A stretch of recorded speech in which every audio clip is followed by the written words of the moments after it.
来继续来看这个大学学科能力的测验。这个礼拜5、拜6要来考试。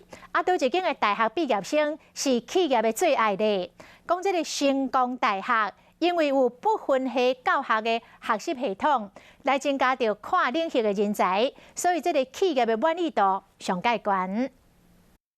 学校特别高学生拼死读，不过，在一间学校毕业的学生，头家上爱请。今年公司调查，国立成功大学因为教学不分系，培养跨领域的人才，是企业界上喜意的学校。再来是台湾大学，第3名是交通大学。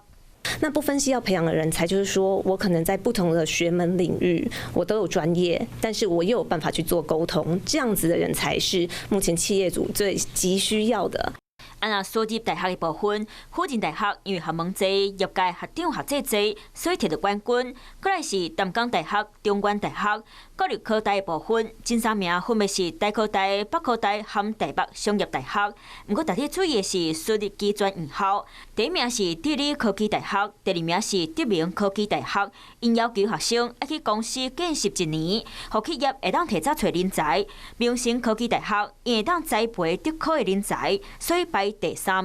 提前实习对学生来说是一件好的事情，因为可以提早进入到你的职场，然后了解说职场怎么运作，那你才不会因为说突然一毕业进入职场有比较大的那个 gap 存在。